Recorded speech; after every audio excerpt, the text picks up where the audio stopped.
So we get so caught up with our own struggles that we forget to look at others' struggles. So today, I'm going to talk about the perspective of struggles and how it may be affecting your daily life and affecting the way you perceive struggling. Let's get into the video. Get to know me personally with my one-on-one coaching. First call is absolutely free. Check the link out in the description. Something I've learnt over the years is that a lot of people will always show their best self. A lot of people are always going to be putting a mask on because they want to feel like that they're good, or they want to feel like that they're good enough. So the problem with this is that as an autistic, it's very hard to identify someone who's inauthentic or who truly, maybe it looks like they have a good life, but behind closed doors, they actually don't. And for example, this could be with their social media.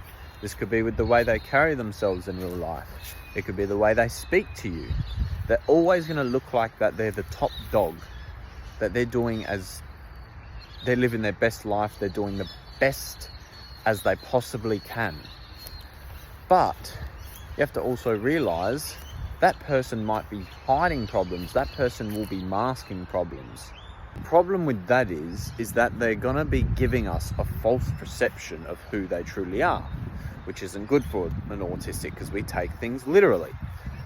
So that means if you have all these people around you showing that they're better than what they are, how are you going to start to perceive your life when you keep seeing, oh, this guy just got a new car, or this guy seems really happy, or this guy seems really satisfied? Well, how is that going to change your perspective of your own life? Probably not in a good way. Probably in a negative way, because you only see your life negatively, or you may see your life very negatively, because most people do. And that's going to cause a very unhealthy view of the way we perceive ourselves. So we might be thinking they've got their life sorted and we don't. But as I said, we don't know what's going on behind closed doors.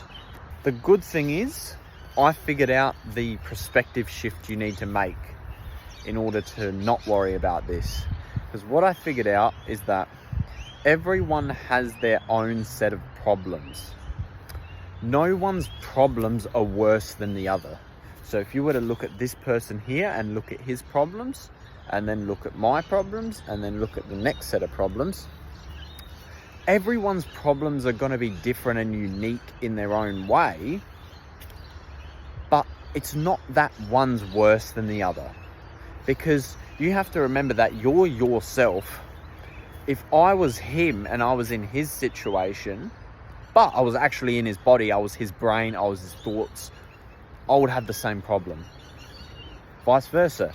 If he was me, well, he's then going to have my problems and also think of it in the same way.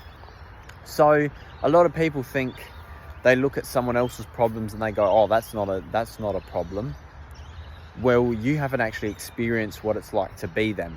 You didn't actually experience what's going on inside their own head. So in theory, if everyone's problems are relative to themselves, well then no one should actually be judging people for their problems. No one should be saying, oh, that's not a hard problem to deal with, because then you're judging them, because everything is relative. Every mind is relative in the way of problems. Only problems, I would say, because your set of problems are different to my set of problems. And the way I perceive the problems are different to the way you perceive the problem, or what could be a problem. And that's why, as an individual, you need to understand this. You need to acknowledge it and you need to find ways to improve it. And also maybe find people who have similar problems to bounce off of. Okay, I'll bounce off of him because he's had the same problem and he's resolved that problem. What did he do to change his perspective? I'm not saying it's going to work. I'm not saying that everything that I say is going to work for you, but it's the ways that I've changed to be able to help these things, to be able to help myself with negative situations. Another point I like to raise is be grateful for your problems. Be happy for your problems, because there might be another set of problems that you could have had, but you don't have them. You have these problems, and that's okay, because that's what you find difficult. That's what you find hard to manage, which is fine, because now you can figure out a way on how to resolve these problems. So I hope that perspective has made you think. It's made you change your line of thinking, because at the end of the day, all problems are relative, and you could be very upset about your problems. You could be very depressed about your problems 24/7, or you can acknowledge that our problems are relative and we can do something about it, and we can improve on these problems. So anyway, I think that's the end of this video. Like and subscribe to watch more educational content about autism and how to be an independent young man on the autism spectrum. Anyway, thank you.